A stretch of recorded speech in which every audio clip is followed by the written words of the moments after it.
Hello, personal productivity enthusiasts and community. Welcome to Anything But Idle, the Productivity News podcast. Today's show is brought to you by Co-working Space by Personal Productivity Club.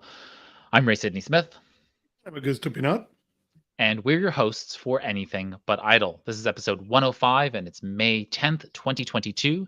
Apple is selling DIY repair kits, of all things, and the productivity and related technology news this week. So, of course, each week, Augusto and I read and review, listen, watch, whatever, all of the productivity and technology news of the week. And we reduce that down into the headlines of the week to share with you. And so, first, we start off with kind of the blogosphere and audiosphere content that's out there. And so, Augusto, what is our first personal productivity article this week? So the first article that we are going to have come from the Rescue Time blog, and they call the PARA systems and the importance of folders. And you know, last week we were discussing in cross-platform with our Wilkes about this, about the notes, and this article came, you know, talking about a system that really applied. Doesn't matter if you are paper or digital or even a combination of it. The PARA stands for Projects, Areas, Resources, and Archive, and basically the article goes into saying, well, this is probably an approach that may be one of those exceptions to one size fits all. And they explain how to apply, the projects depending, the areas of interest, what is that research material, and the archives. And what it was interesting is that, yes, most will fit into those categories. But as your life gets digital, what you are going to find is different implementations of or applications for where this is contained. I don't have a big file cabinet. So well, my file cabinet was never that big, but I may say, but I was thinking about that. But in digital, it has evolved over the years for the apps that I use and for the research material and where they live and all this. So again, it was an interesting way to explain a simple solution for this and how not to lose all that information so you can recall the information. Yeah, so this is a for me, very digital focused kind of methodology. This was developed by Thiago Forte. Many of you may know Thiago. He's also the author of the book Building the Second Brain, but he has that whole Building the Second Brain course that he runs. And Para is a part of that whole, or Para is a part of that whole, course platform that he teaches. I think that for those who are dealing in a purely digital sense, I think this makes a lot of sense. And there are a lot of different tools like Notion and Obsidian and otherwise that work really well with this kind of concept. It's kind of a an adaptation, so to speak, of maybe what we would consider a Zettelkasten type system. So all good. I think it's really good to kind of read through and see how some of these pieces may actually work for you in your own system and kind of Mhm. go from there. All right, on to our next article this week.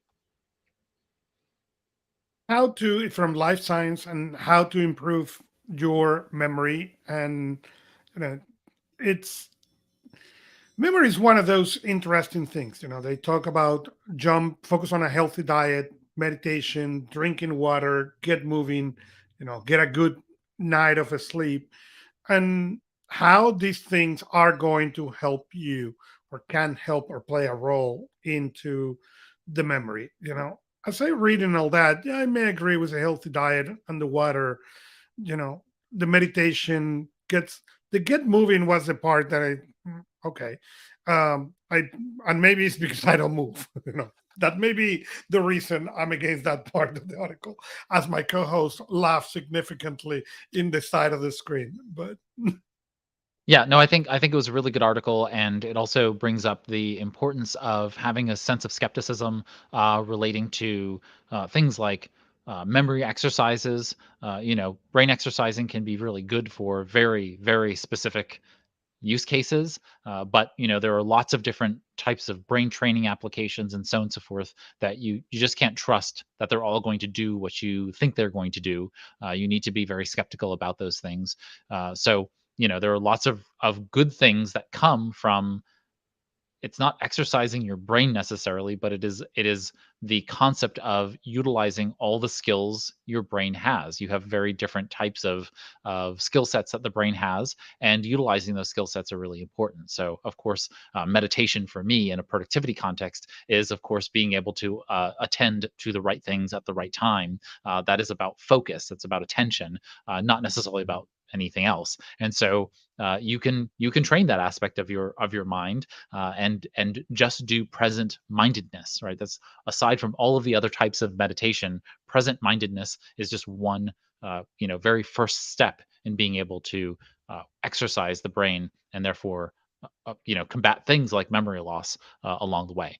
All right, moving right along to our next story this week. So the last story we have on this segment is from Interesting Engineer, and it's official.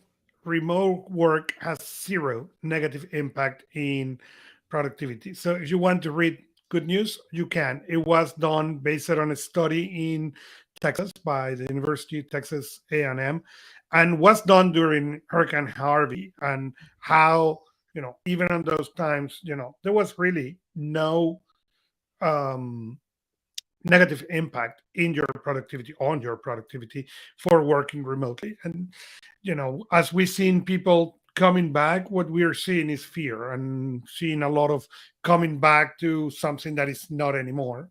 But according to at least this study, it has zero negative impact. Yeah, I think again, I'm a skeptic for all of the all or nothing, kind of statements in the world.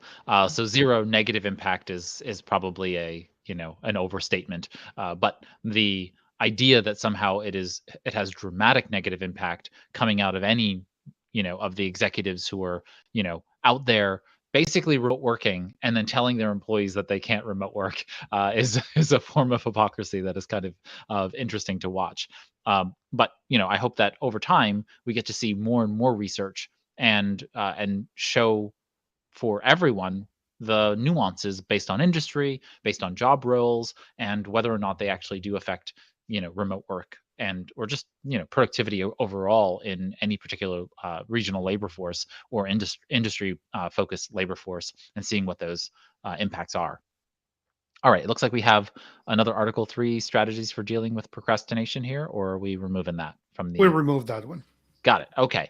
All right. With that, we are going to pause for a word from our sponsor this week, Co-working Space by Personal Productivity Club. When we get back, we will head into the technology articles this week, and so we will see you after the break. While working in person may be normal for you, it's unlikely your coworkers are as interested in being productive as you are. Or working remotely or from home can be isolating, and there's something powerful about being with productive people, even virtually, that helps you be more engaged. If a flavor of these sounds familiar, Co-working Space by Personal Productivity Club is for you.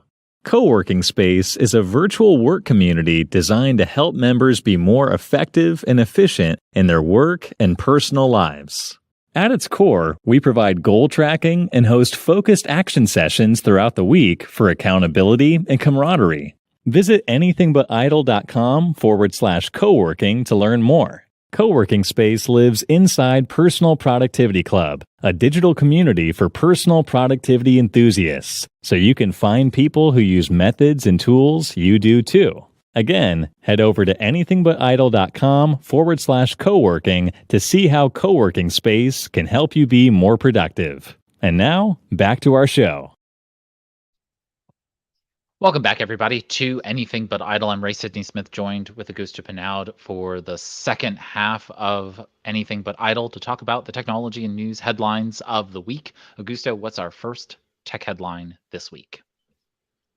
So soon PWA gets proper blurred and virtual backgrounds sharing audio on a Chrome tab. And when Zoom came and decided to eliminate the Android and Chromebook application in favor of the PWA, there was a lot of snafus at the beginning, but it's getting better and better. And now finally you can have a proper blurred, a virtual background. It used to be like a circle, not that great. Now it's working well and back into working well. Yeah, I think it's really interesting to watch. So Zoom went to PWA. Now Microsoft with the Office doc. I don't know when they did this, but it's got to be a while back now. But I've been hearing that, and I just really haven't paid attention, and I should be, but I haven't been. And which is that Microsoft removed their Office app from Android on Chromebooks. So you're really forced to use the PWAs or just the browser tabs in order to access Microsoft Word Online, Microsoft Excel Online, and otherwise when you're on a Chromebook. And so I'm not sure whether or not they actually have full-fledged PWAs for the Chromebook either. But Microsoft is taking kind of a risk here in removing the Android apps from the Chromebook ecosystem, hoping that the web browser versions are sufficient enough. And I'll just note that for anybody who it feels like, weird about it, there is a button right on your Chromebook, has the little double arrow icon. If you click on that, it pops it into a full screen view and you get the full experience of that particular browser. And it just has a really nice feel to it. And I use it all the time. And it's like it looks like a little rectangle with two little arrows in the corners. If you just click on that, it'll just pop it into full screen mode, Mhm. and it feels like a full application. So I'll be interested to see as more and more applications go this route on Chrome, whether or not that bleeds into Windows and Mac as well.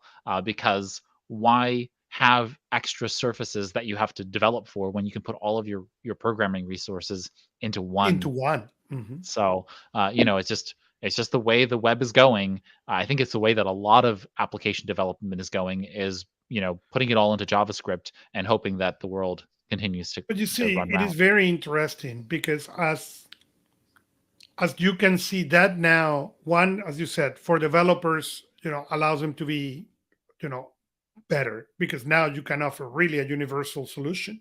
As far as your device can do PWAs, you're good. And second, it gives the users the same experience regardless the device they grab. You grab the computer from home, great. You grab your work computer, great. The tablet, same experience. And I think that's something wonderful. Yeah, the only balance out there though, and I hear the criticism, which is that, if your PWA is less featured than the desktop application, a native application, so to speak, then that's on you to bring the PWA up to speed so that it has the same feature set as your normal applications. Presumably, if you have fewer applications to develop for natively, then you should be able to put more resources into making sure that PWA is working spectacularly on that system and making it feel like a native application, even though it's not. I see a lot of opportunity here, but they've got to make the experience good for users. Otherwise, there are going to be people who push back, and rightfully so.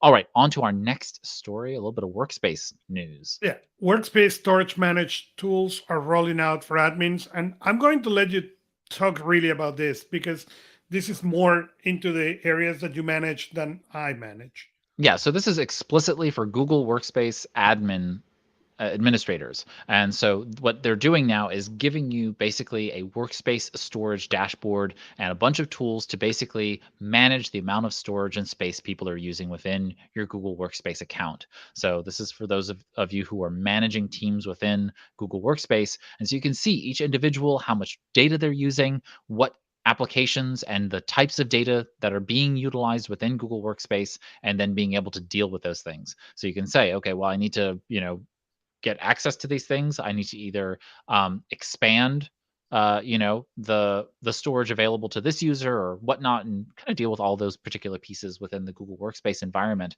And I think it's really, really useful. I think it's very, very helpful to be able to see like who's hogging up all the space in one particular user account, and also who's producing all of the content in the organization. You might have one or two users who's just producing a lot more content, and you as the admin can see that just by virtue of looking at the storage sometimes in the system. So there's some interesting things that you can do there. You can also see some storage limit warnings so that when people do get to a particular storage amount, you're kind of triggered so that you know what to do about those things. So it's just helpful all around to be able to know how much space is in there, especially if you're effectively backing up. And also when someone leaves or someone is terminated from a role, you're capable of doing better storage management by having this data kind of at your fingertips in terms of what needs to happen when those things happen. All right, on to our next story this week.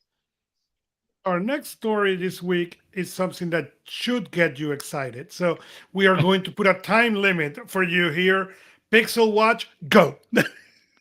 You know, I mean, all it is that the Pixel Watch is coming, right? We know that it's probably going to be announced at Google I/O.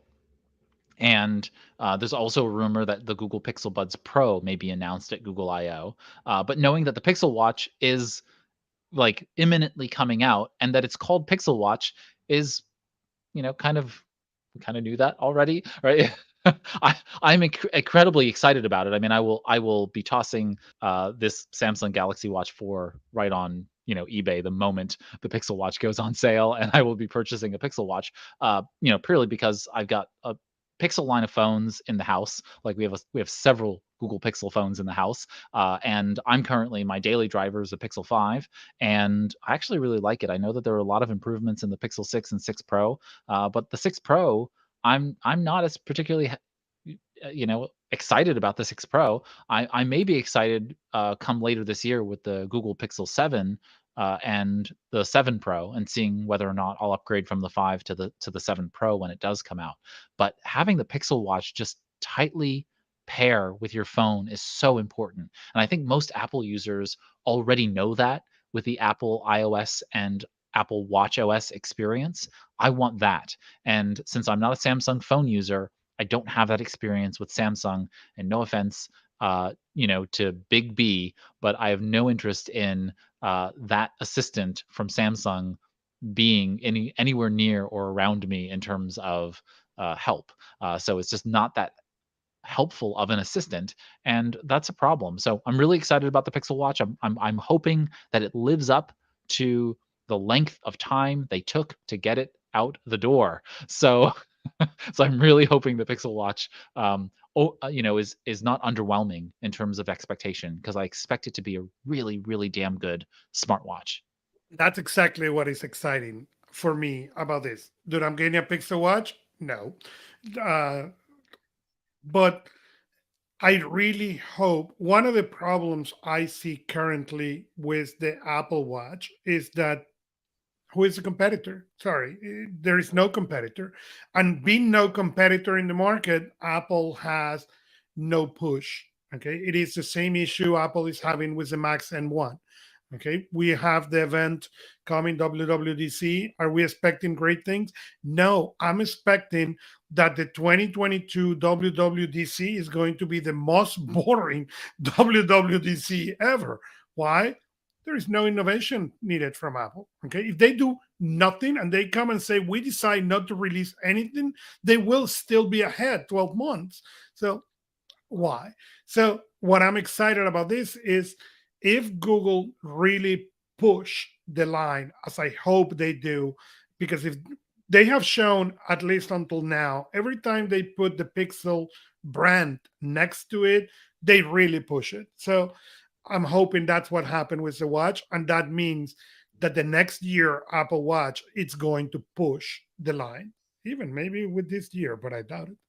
Yeah, let's hope. Let's hope. Yeah, I'm hoping this Pixel Watch makes my life more productive. I feel like I had a Huawei watch prior to this, and I feel like I used that watch every day, all the time. It was, for as old as it was when I finally replaced it with this Samsung Galaxy Watch 4, it was a powerhouse. I mean, the only issue was that it stopped receiving updates, but it paired with my phone. It worked like a charm. The When I called Big G, it answered. Like, it was just a really solid device. And this Samsung watch is great. I mean, there's really no nothing wrong with it except for the fact that it lacks Google Assistant. And so it becomes that much less useful to me when I expect it to be so tightly, like I expect Google Fit, I expect the assistant, I expect all of those pieces to just be working since it's sitting on my wrist. And while it's collecting all that data and putting it into Samsung Health, it's not synchronizing most of that data to Google Fit. And it's just problematic for me. I just don't feel like I'm getting as much out of the phone and watch Mhm. combination as I really should be. Onward to our next story this week, Augusto. So our next story this week is about e-ink. And I know we have talked about e-ink before, and we have talked about the colors, and the colors are coming and are getting better. And every time I see this news, I get excited, and it is like, okay, what's going to get? What are we really getting these devices now? And are we going to see them in the future? And I think the mixed are the getting closer between the screens that we see now and the screens on e-ink and the future are getting closer and closer. And for a person who looks at a screen day in and day out, that is very exciting for me. Yeah, I mean the possibilities of e-ink are just innumerable. Think of having an e-ink wrap your vehicle, or being able to take an e-ink book where it's physical paper that you are turning, and for the display pages to just have innumerable content within Yeah. it. So it takes the Kindle concept to kind of another level. Plus, you can wrap devices that otherwise would be uh, oddly contoured, and you could put text inside of those things that could be dynamic. There are all kinds of ways in which e-ink, I think, will solve a lot of problems in the world. And we're getting richer color, we're getting more colors, and they're becoming faster in the way in which they display Mhm. consistently. And of course, there's an energy savings. We've talked about this ad nauseum on the show, but this most recent one, the E-Ink Gallery 3, just being able to display 50,000 colors and do that in an E-Ink display just means a super cost savings in terms of battery impact, which means you get this much longer usage out of the same set of devices. So really looking forward to seeing how they deal with actuators, how they deal with touchscreen, how they deal with all of those other pieces in the devices to be able to reduce power consumption. But if they can do that, and they can do this in devices at scale, that's a big impact for a lot of the world. So we will keep watching the e-ink world for what they're doing. Yeah. And our next news is on new tempered glass offers an e-paper experience on the iPad Mini, and basically it's a screen that or a glass that you're going to be able to put in top of the iPad Mini. That is a test they are showing, and will give you a similar experience to what a Kindle is, and that's what they're comparing it to. Uh, so it's very interesting to see uh, that coming. Yeah, I'm very curious whether or not this has a space in the market. There are other paper covers like the paper like that, they're screen protectors that give that paper feeling to it. I'm wondering if this kind of tempered glass, protector, also is going to have that same feel like the Paperwhite, like when you take your, say, Apple Pencil across it. This is for the iPad Mini, you said. I'm not sure which iPad Mhm. Mini and whether or not that provides support for the Apple Pencil, or which Apple Pencil that provides support for. But I would be curious what the feeling is like when you're utilizing it with the pencil, as opposed to otherwise. Like the paper, like, gives that feeling of writing on paper with the Apple Pencil. Right. I'm not And quite that will sure. be very, very interesting. Yeah.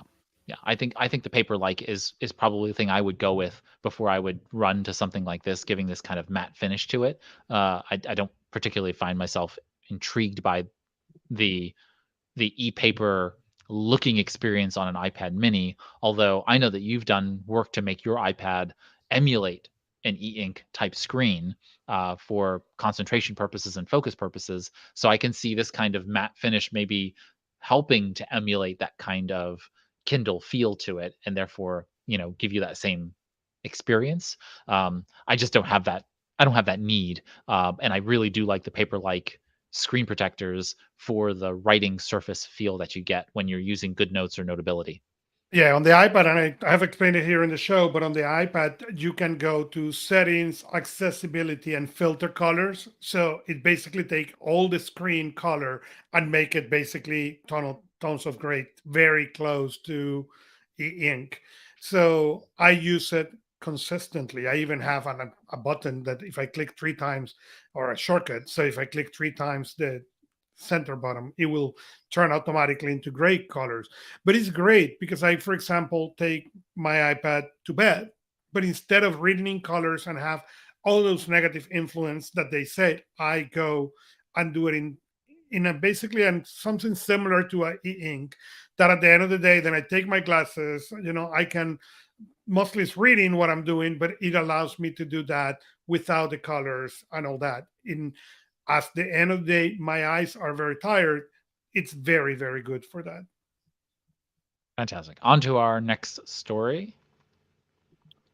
So our next story, and this is the last story we're going to do on ebooks, but it's sent to Kindle. Sorry, this was the week of the ebooks apparently, but it's sent to Kindle. It's getting an upgrade, so you will able or used to be able to send Mobi books and PDFs with the send to Kindle, and now they're upgrading so you can start sending EPUB files finally, because up to now, and it's not fully updated, sometime at the end of this year, but up to now, if you wanted to send a file, you needed to do a Mobi. So as a author, you needed to have the mobile file for the Kindle people and the EPUB file for the rest of the world, and those kind of things. Now you will be able to create an EPUB file and share with everybody.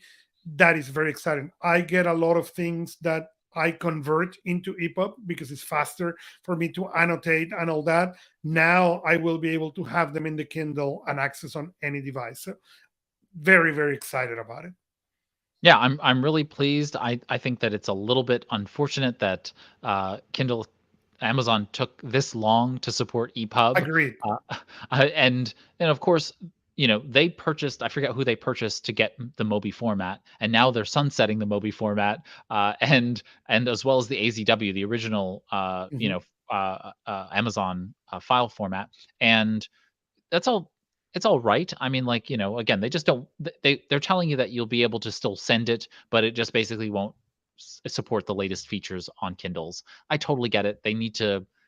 I mean, we don't have that problem with Apple. Apple says, "Oh, by the way, we got rid of Flash, and we're not supporting it anymore." And it was way before anybody else gave up support for Flash, and they were just like, "We're getting rid of it." And they don't have a problem with kind of cutting off old technologies in No. order to be able to push the envelope. A lot of other companies really have concern for legacy support. And I'm on that side. I think that legacy support is really important for a lot of technologies until it becomes detrimental, usually from a cybersecurity perspective. And so I don't really fault Amazon here, except that there's really only a business interest in them making this change. Right? They could have reverse engineered and made the legacy Mobi format still support their latest features. They just chose not to put in the programming and development resources to make that happen. But I'm with you. I think it was great for them to add EPUB support finally, but they already knew that they had crushed EPUB in and created dominance in the Amazon Kindle world, and now they're just doing this because it's a nice thing to do and to say to people along the way. So I would just note to everybody that there is a free Kindle email address associated with your accounts. So just remember that it's your username or the device's name at free.kindle.com. And so you need to send those documents to that email address, and it will send it over their free network, which has some limitations, but for the most part should work for you. And that's my way of just Yeah, I uh, don't know on Android. I don't know on Android, but if you have the document in Dropbox or Google and it's a compatible file, you can go and click the square with the up arrow, the action, and then send directly to Kindle from yeah. there. I have no clue how that works or not work on Android. Yeah, so it works pretty similar on the Android platform for those just clicking on the share button and then sharing to the Amazon Kindle on those mobile devices. But many times I get ebooks. People send me their review books. People send me documents. Clients send me documents, and I want to be able to read those in long form on or in the Kindle format, and be just a nicer reading experience for me. And or I'm sending it to GoodNotes to be able to annotate. But most of the time, if it's a long read and I just want to read it and not actually do much annotation, I'm going to send it to the Kindle, and it's usually easier just to shoot it off via email. Although I have noted that saving it to Dropbox, I have it's either an IFT applet or a Zapier Zap that grabs anything I put into that Dropbox folder and then places it into Amazon Kindle as well. As long as it's in the right format, it does kind of the same thing as sending to Kindle via the email address. So you have multiple ways of getting things into Kindles. Just knowing the right way for you and then following that method is going to be important for you generally. All right, we have reached the top of our technology stories, and that brings us, of course, to our business and finance segment. We got a couple announcements there. Go for it.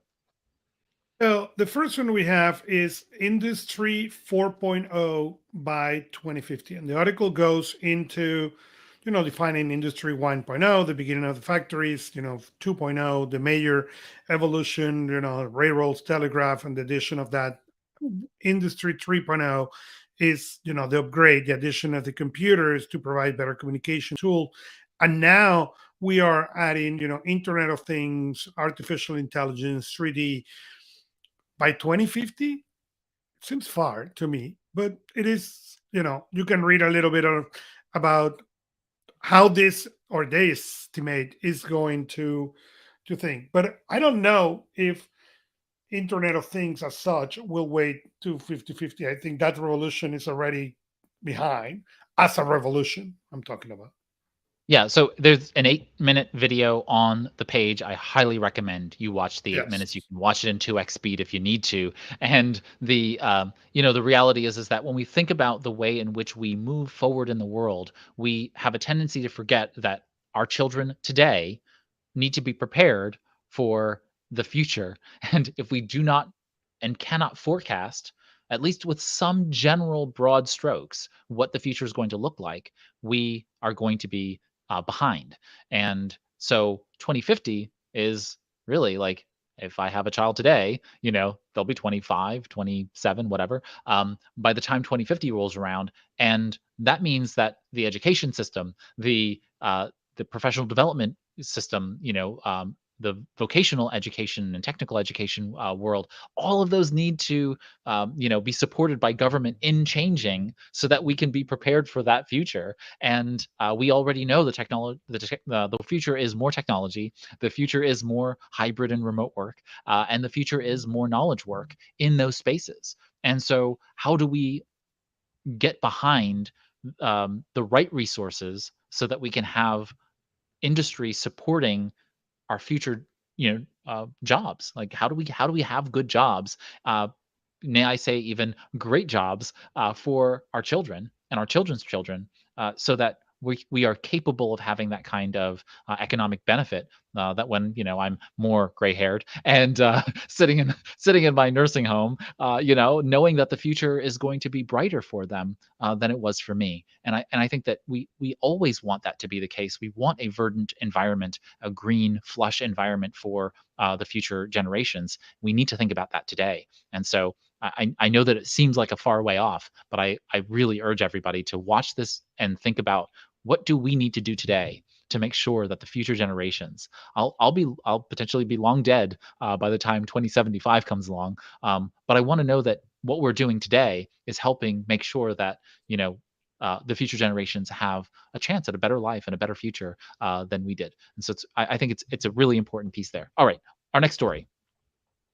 Our next story is a story from 9 to 5, and it's an opinion. It's titled Opinion. Okay. iPad sees year over year sales decline, and I blame iPad OS for that. And, we're talking about a 2.2 year over year decline, for a modic 7.65 billion of revenue. So I don't think Apple is crying over that 2.2%.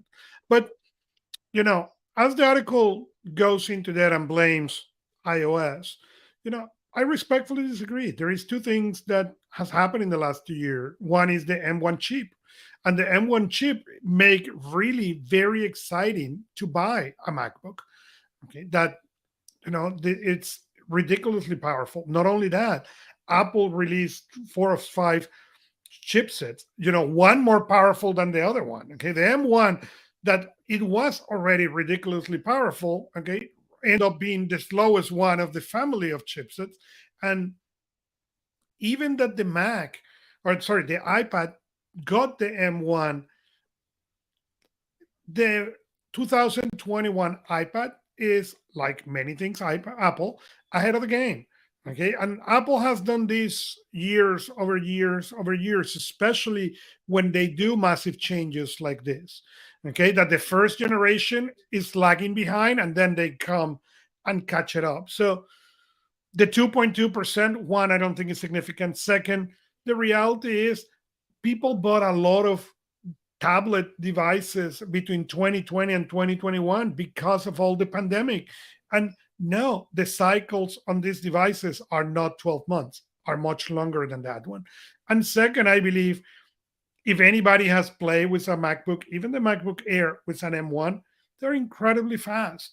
And as a person which main machine is the iPad, my main machine is an M1, iPad M1, and it died. Okay, it got bent according to Apple, and therefore it needed a replacement. Whatever. The fact was, I spent Saturday, Sunday, Monday, 6 days. So no, almost 9 days without a Mac, without an iPad. Do I have other devices in my office? Yes, I do. Do that hurt my productivity? Yes, it hurts so much at the point that I said, if this machine gets bent again, I will, while they fix it, get another one to run because the cost was too high. Will I can use the MacBook Air M1 that I have in here? Yes. Will I replace that machine with my iPad over my dead body? Okay. And my argument to this is not if the iPad can do what the Mac do. Okay, as I have said now for a while, no. The question is not if the iPad can do what the Mac can do. The question for me is, can the Mac do what my iPad do? And this week proved the answer for me at least is no. And I'm going to now get back to my out of my soapbox and let you continue the show. So, do you think that we have reached peak iPad? Do you think that we have reached a point where we've reached peak iPad in the market? Oh no, no. I think what happened was, again, how many people upgrade both devices in the same year? And the number, it's small, period. And the M1, it's an incredible machine. It's incredibly fast, but it's lagging on the software. And it was expected. Okay, I'm sorry. Same thing with the Mac OS. What do you think the Mac OS is using the full power of the M1? No, they couldn't. Now we are going to see, this year is where we're going to see the leaps and bounds that both the iPad as well as the Mac OS can do with the software. But I don't care how big Apple is. You can't keep secrecy of a chipset, okay, and the operating system and develop incredible, especially when the gap that you create was so big and the gap with the M1 is so big, okay, that there is no hurry. As I said earlier in the show today about the watch, okay, the Apple Watch, it's boring. Why? Because there is no contender in the market. Then why? They don't need to think very, very hard. What we need? Oh, O2 sensor. That was a great innovation. I'm sorry, that's depressing.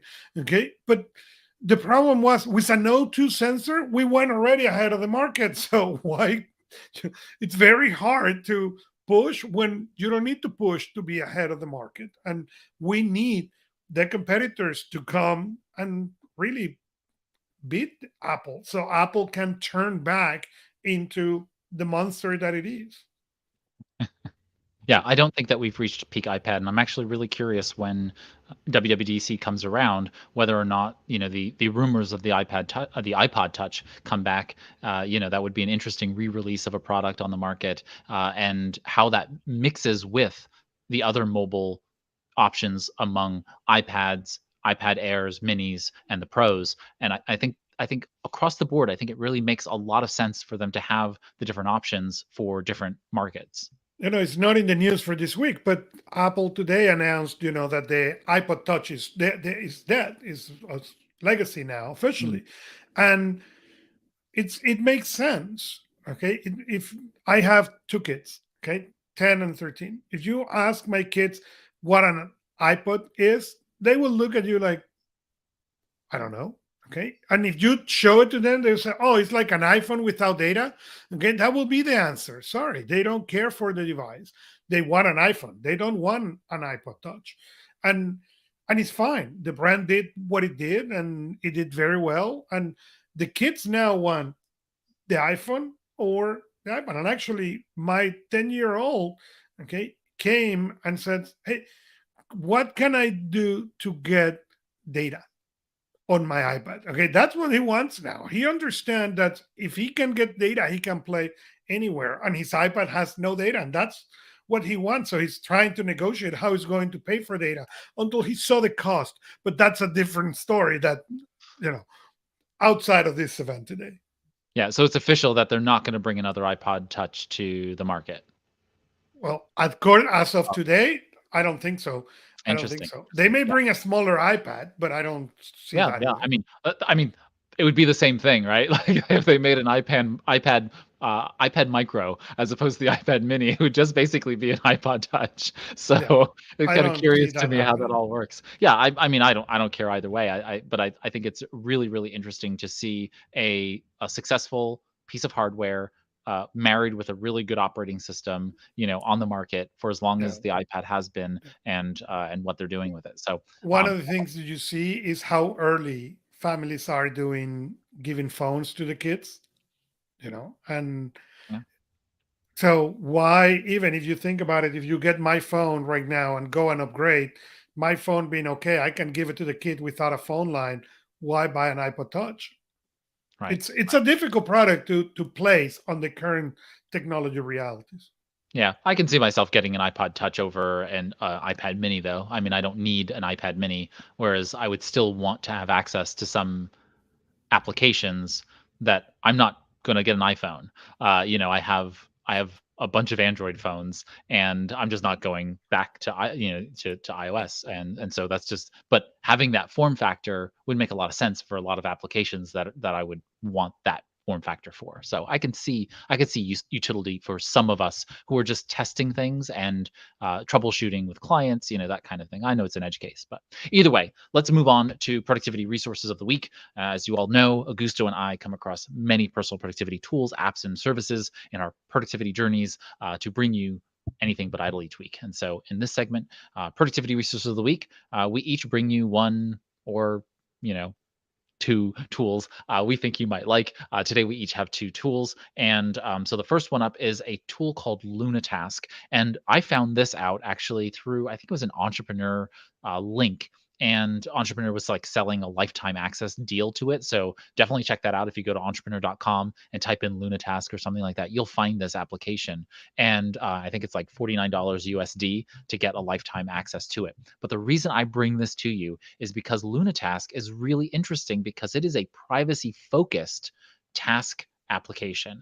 And it doesn't just do tasks, it has a task manager built in, it's got a notebook, so it has a note taking functionality, it has a habit and mood tracker, a Pomodoro timer, and a journaling application all built into this one tool that is and can be used local and encrypted. So for those of you who really want to have something that is insular and discrete on your operating system that is separate from the world, Lunatask may be something interesting for you to look at. From my brief playing around with it, it seems like a really decent application and looks really nice. Works on Mac OS, Windows, and Linux, so you have all the desktop application options. They're beta testing Android and iOS, so soon you will have mobile applications available.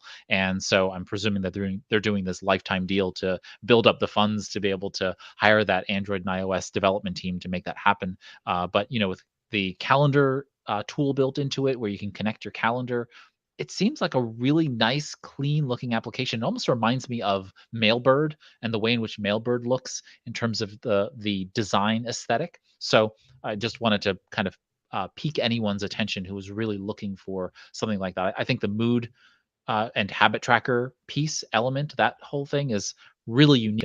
You don't see that in a lot of tools, having this kind of mood and emotion, energy tracker built into the tool itself. So it supports Markdown in the note-taking system, and the journaling app looks kind of blasé, but who cares? But it has its own bookmarklet for being able to put in your book, grab web pages into the tool. It has email integration, Zapier access. So pretty solid device for something that looks and seems like it's young. I actually don't know how old it is, but it seems fairly young, and it seems like it's a pretty solid tool. And of course, for those who are privacy focused. Augusto, what is your tool this week? So my tool this week is called Iowa.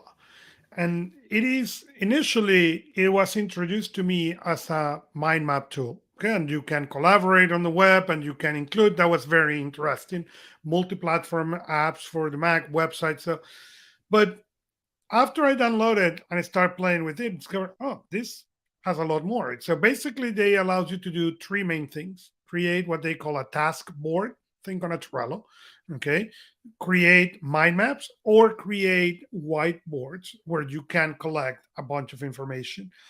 One of the cool things that they have is that you can, from the different mind maps, get to what they call on the top my planner. So you can put different tasks, different things in places, and it will give you an organized version of what you have on every mind map. It is pretty. It has things I have not seen on other mind maps regarding the presentation. So it is a very interesting application. I've been very happy playing with it. Um, so you can do, as I said, task boards, mind maps, whiteboards. You have the planner. You can do chat if you have people, collaborating. So it seems a new contender, or at least it's new for me, contender in town, and it's been very interesting. My time playing with it. Yeah, this used to be Drop Task, which was launched in like Uh, 2013, and they rebranded a few years ago. And I have to say, Drop Task turning into Iowa, I mean, it's just a really great application, and the name change didn't stop their development of a fantastic platform. And so everyone I know who uses it loves it. So it's a really really great platform. So thanks for bringing that to yeah, I was everyone. very impressed. I've been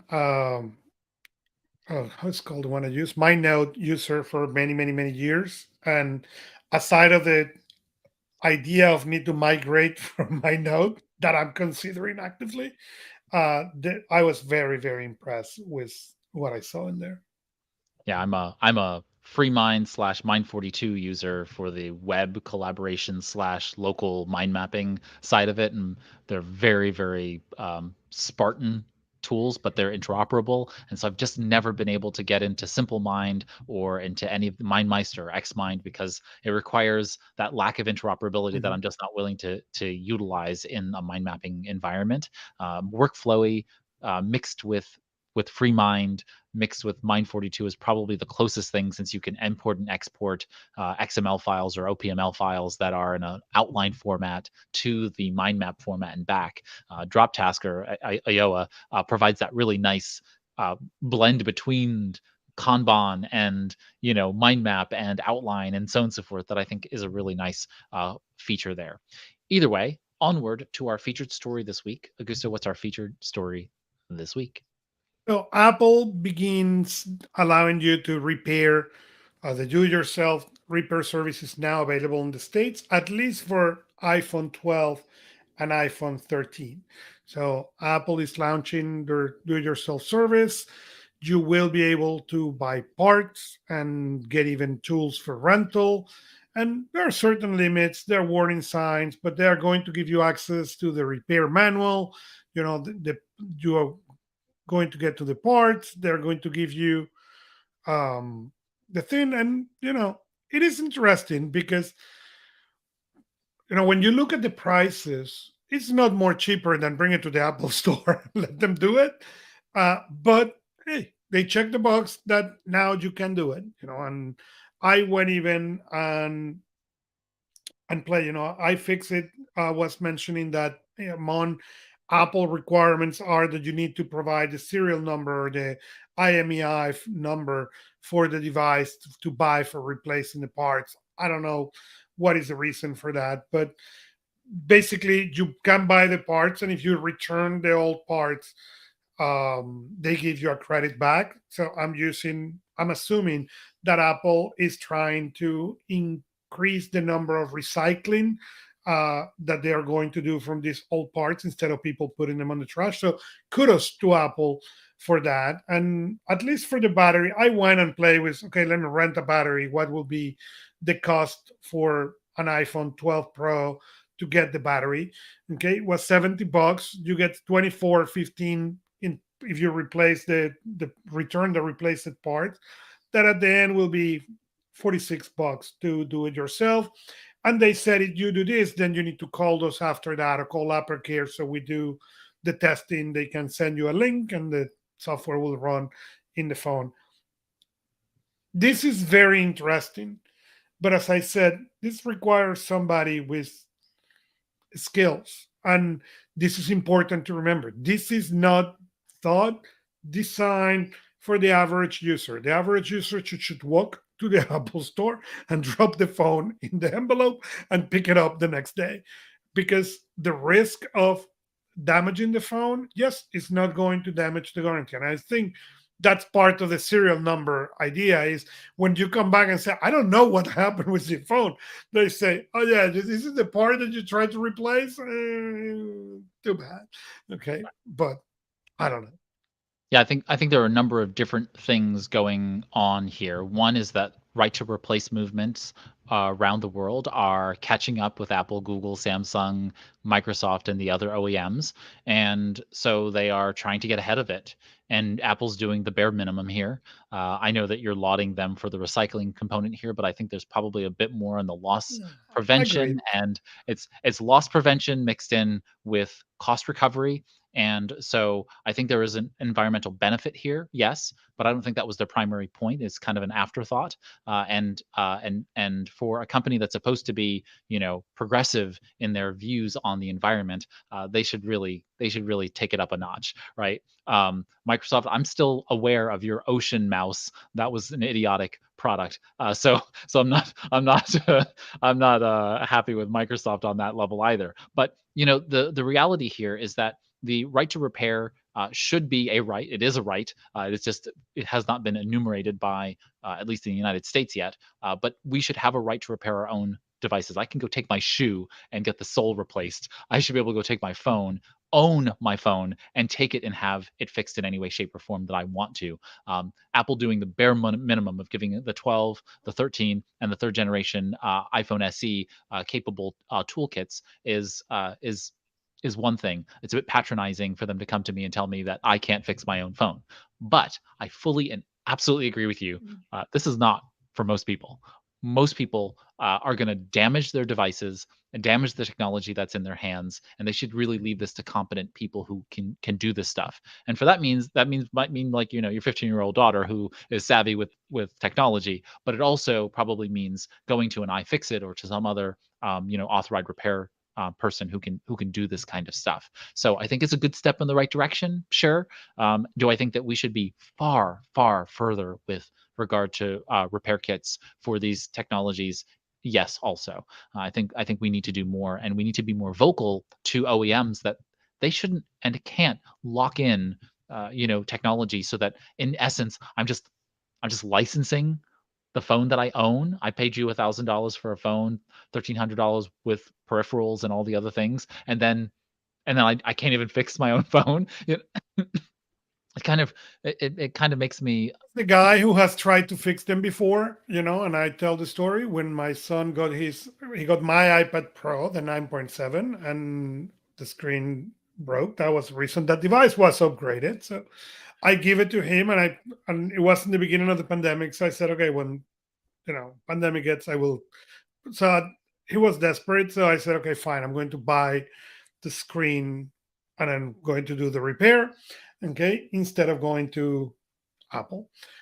That said, he got a new iPad a week after that, and that has been my experience every time I try to repair. It could be that I don't have the patience or the skills or both, but in my experience, take it to Apple has always been cheaper than me trying to fix it. Yeah, I've fixed many phones from Android to other tablets to a couple of iPhones, and I've accidentally scraped off important components.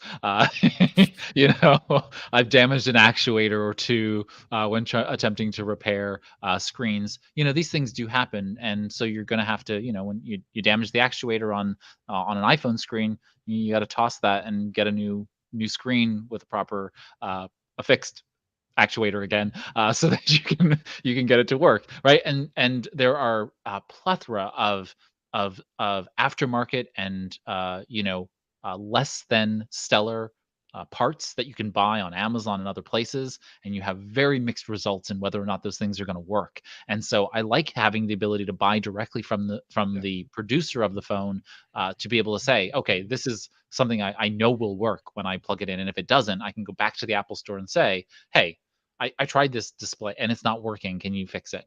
Or provide me with one that I know is going to work. So I like that surety that you can have. I wish there was more of that you could go to Lenovo and say, hey, I need this part.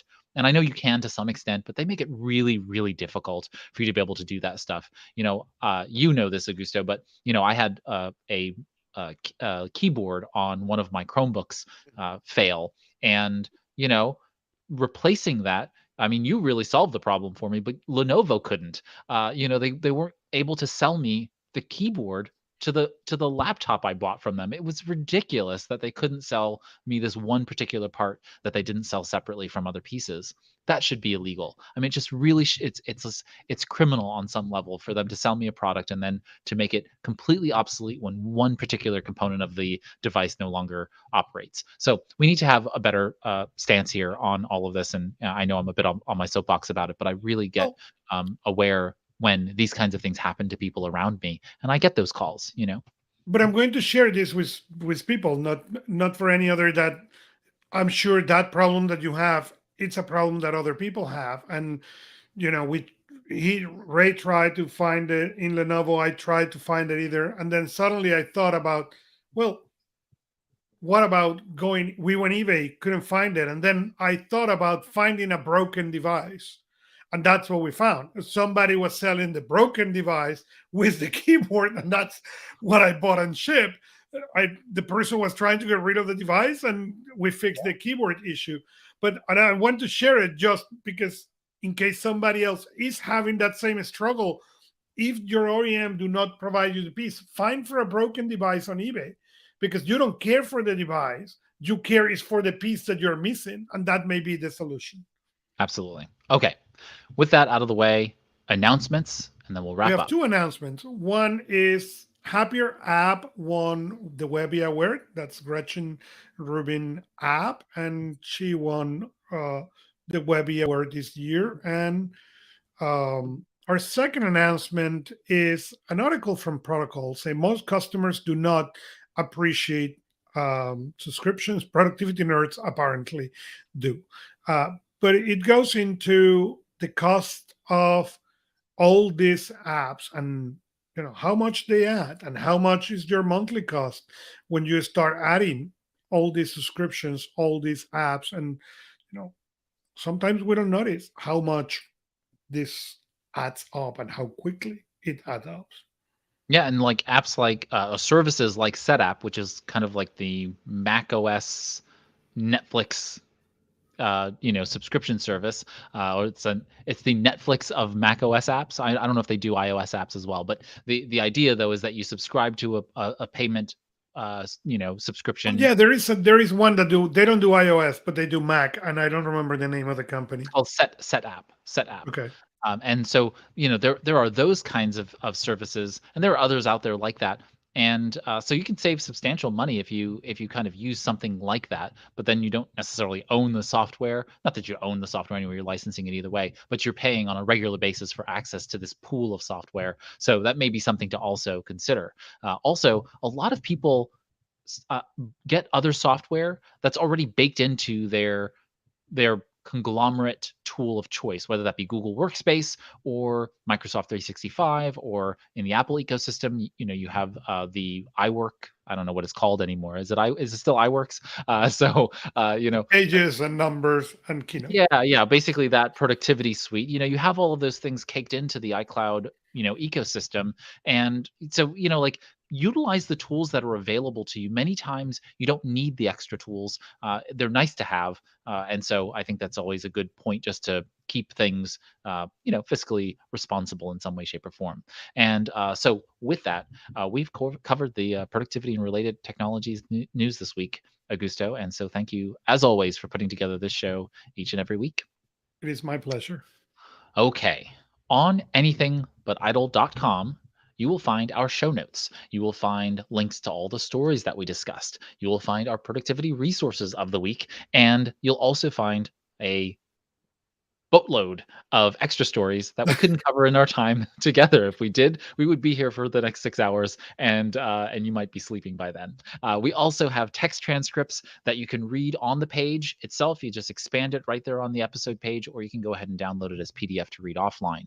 After looking at all of our show notes, if there is something that we missed, please let us know. You can tweet or DM us at anything but idle, literally the at symbol at anything but idle on Twitter.